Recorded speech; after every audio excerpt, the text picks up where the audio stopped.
Welcome to Adhira Chemistry Classes.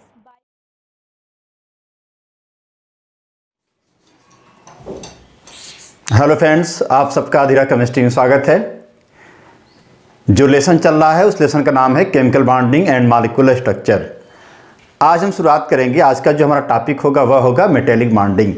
बात करेंगे metallic bonding क्या होती है और मेटेलिक बॉन्डिंग को समझाने के लिए अलग अलग टाइम पे कौन कौन सा कॉन्सेप्ट आता है। मेटेलिक बॉन्डिंग के आधार पे हम किसी मेटल की प्रॉपर्टी कैसी व्याख्या करेंगे, तो इसके लिए रेडी हो जाइए। आज हम बात करेंगे मेटेलिक बॉन्डिंग की डेफिनेशन क्या होती है, मेटेलिक बॉन्डिंग का क्या क्या कॉन्सेप्ट होता है। तो शुरुआत करते हैं मेटेलिक बॉन्डिंग। मेटेलिक बॉन्डिंग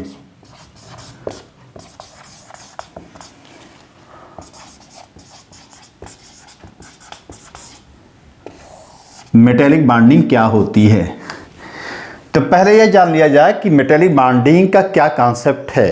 तो मेटेलिक बॉन्डिंग को समझाने के लिए पहले यह पता कर लिया जाए कि मेटल में कौन कौन से बॉन्ड होने की संभावना है। तो अगर हम देखते हैं कि मेटल में आयनिक बॉन्ड है कि नहीं है, तो क्योंकि मेटल जो होता है उसकी मेल्टिंग पॉइंट बॉइलिंग पॉइंट बहुत हाई रहती है, तो ये माना जाता है कि मेटल में आयनिक बॉन्ड होगा। लेकिन आयनिक बॉन्ड नहीं होगा, क्योंकि आयनिक बॉन्ड के भी होने की शर्त होती है। आयनिक बॉन्ड होने की जो पहली शर्त होती है कि एक एटम उसमें इलेक्ट्रोपॉजिटिव होता है, दूसरा एटम जो होता है इलेक्ट्रोनेगेटिव होता है। आयनिक बॉन्ड जो होता है कभी भी सिमिलर एटम के बीच में फॉर्म नहीं करता है। आयनिक बॉन्ड के लिए एक एटम की बहुत ही लो आईपी वैल्यू होती है और दूसरे एटम की बहुत ही हाई इलेक्ट्रॉन एफिनिटी वैल्यू होती है। और जब दोनों पास पास आते हैं और तो उनके बीच में आयनिक अट्रैक्शन होता है, एक इलेक्ट्रोस्टैटिक फोर्स पाया जाता है, एनर्जी बाहर जाती है, उसका नाम होता है लैटिस एनर्जी। मतलब अगर हम मेटल में आयनिक बॉन्ड ये मानते हैं आयनिक बॉन्ड है, तब उसमें क्या क्या होना चाहिए, मेटल को अलग होना चाहिए। एक मेटल की लो आईपी वैल्यू, दूसरे एटम की हाई इलेक्ट्रॉन एफिनिटी वैल्यू। और जब पॉजिटिव निगेटिव आयन आपस में मिल जाते हैं, पास पास आते हैं, तो एनर्जी बाहर जाती है, वह high value of relative energy होती है। लेकिन यह मेटल में संभव नहीं है, क्योंकि एक प्योर मेटल में एक ही टाइप के एटम होते हैं, मतलब इसमें आयनिक बॉन्ड नहीं हो सकता।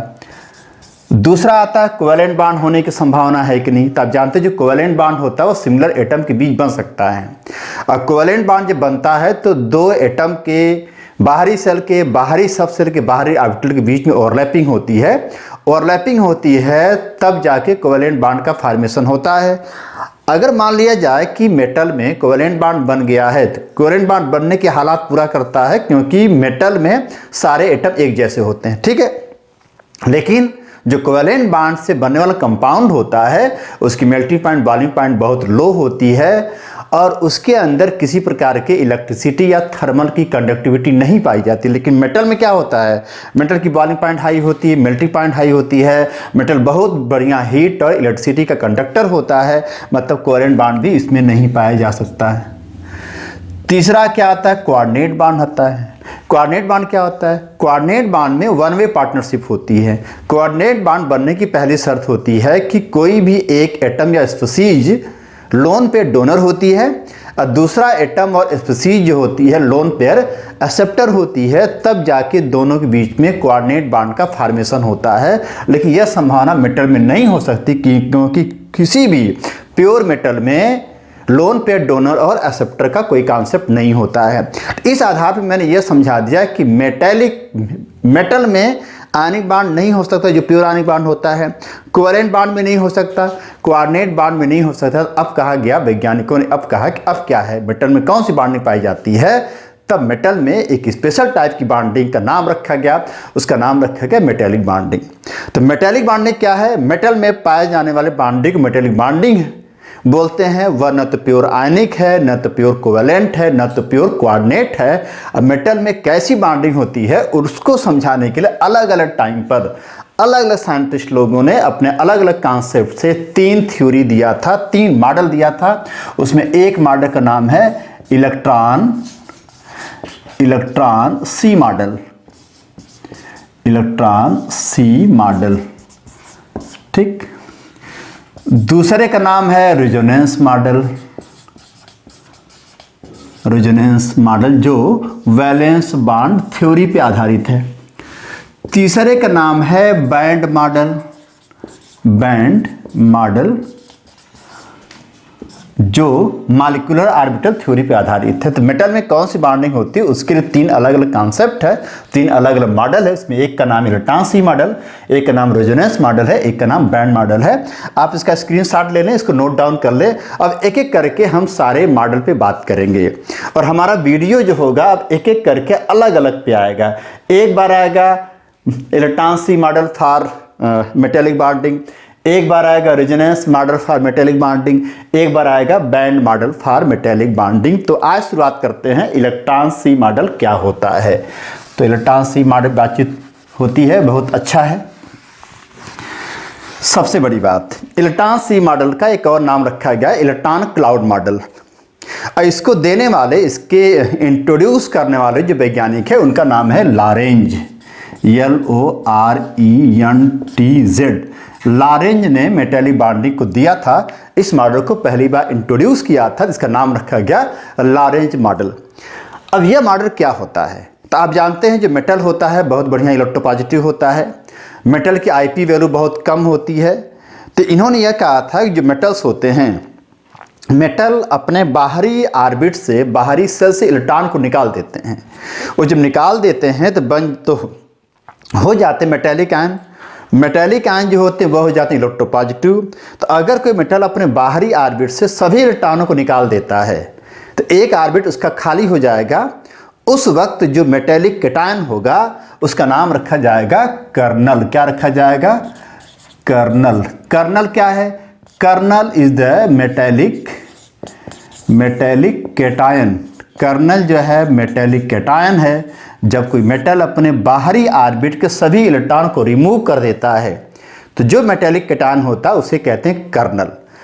तो इन्होंने कहा था लॉरेंज ने कि जो मेटल्स होते हैं चूंकि उनकी IP वैल्यू बहुत लो होती है और हाई इलेक्ट्रोपॉजिटिविटी होती है, तो वे करते क्या हैं, अपने इलेक्ट्रॉनों को निकाल देते हैं और उस इलेक्ट्रॉनों के भीड़ में, उस इलेक्ट्रॉनों के सागर में, उस इलेक्ट्रॉनों के क्लाउड में मेटेलिक कर्नल अलग अलग पॉइंट पे फिक्स हो जाते हैं मेटेलिक क्रिस्टल के रूप में।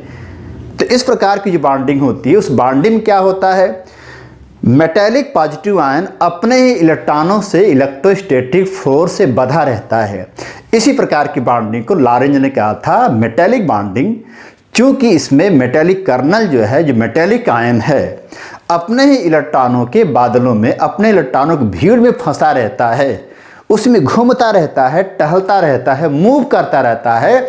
इसलिए इस प्रकार की बॉन्डिंग को, इस प्रकार के मॉडल को इलेक्ट्रॉन मॉडल कहा जाता है। अगर इसको हम समझते हैं, मान लीजिए मेटल का नाम यम है, तो यम ने मान लीजिए 3 इलेक्ट्रॉन निकाल दिया, तो 3 इलेक्ट्रॉन निकाल दिया तो यम के पास 3 पॉजिटिव चार्ज आ गया। ठीक है,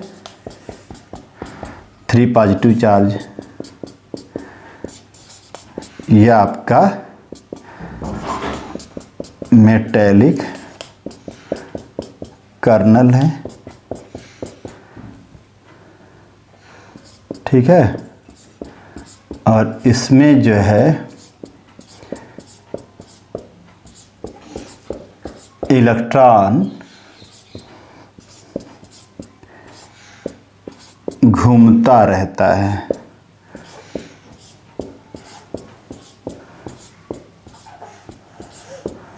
इलेक्ट्रॉन इसमें मूव करता रहता है। ठीक है, देखिए तो इलेक्ट्रॉनों के भीड़ में कर्नल है। तो अब इनके बीच में जो बॉन्डिंग है, यही बॉन्डिंग इलेक्ट्रोस्टैटिक अट्रैक्शन फोर्स है। इसी प्रकार की बॉन्डिंग का नाम कहलाता है मेटेलिक बॉन्डिंग। यह मेटेलिक बॉन्डिंग है। तो जो मेटेलिक बॉन्डिंग का इलेक्ट्रॉन मॉडल का कॉन्सेप्ट है। अब इस इलेक्ट्रॉनिक और इस मेटेलिक बॉन्डिंग से हम बहुत सारी चीज़ों को एक्सप्लेन कर सकते हैं। नंबर 1, यह इलेक्ट्रिसिटी का कंडक्टर होता है। कैसे होता है? जब इसमें आप इलेक्ट्रिसिटी को डालेंगे, क्योंकि फ्री इलेक्ट्रॉन है, तो यह इलेक्ट्रॉन क्या करेगा, मूव करेगा। इलेक्ट्रॉन मूव करेगा तो जो बिजली होगी एक स्थान से दूसरे स्थान पर जाएगी। देखा होगा, यह भी कहा जाता है कि अगर हम टेम्परेचर को बढ़ा देते हैं तो मेटेलिक कंडक्टर की जो कंडक्टिविटी कम हो जाती है। ऐसा इसलिए होता है, जैसे हम टेम्परेचर को बढ़ाते हैं तो जो मेटेलिक आयन है वो भी अपना स्थान छोड़ देता है। अपना स्थान छोड़ के खुद घूमने लगता है तो फ्री इलेक्ट्रॉनों के इलेक्ट्रॉनिक मोशन में रुकावट पैदा करता है, रेजिस्टेंस बढ़ जाता है, माने कंडक्टिविटी जो होती है कम हो जाती है। दूसरा पॉइंट, आप जानते हो जो मेटल होते हैं उनके अंदर मेलेबिलिटी की प्रॉपर्टी पाई जाती है। मेलेबिलिटी माने होता है किसी भी मेटल को आप हथौड़े से, हैमर से पीट पीट के उसको पतला कर सकते हैं, पतली पतली चादरों में उसको आप बांध सकते हैं। यह हो सकता है क्योंकि अलग अलग लेयर में पाए जाते हैं। तीसरा पॉइंट क्या है, मेटल के अंदर जो होता है डक्टिलिटी पाई जाती है, डक्टाइल प्रॉपर्टी होती है। आप जानते क्या होता है पहले से कि अगर किसी मेटल को खींच के फोर्स लगा के खींचेंगे तो पतले पतले वायर में कन्वर्ट हो जाते हैं।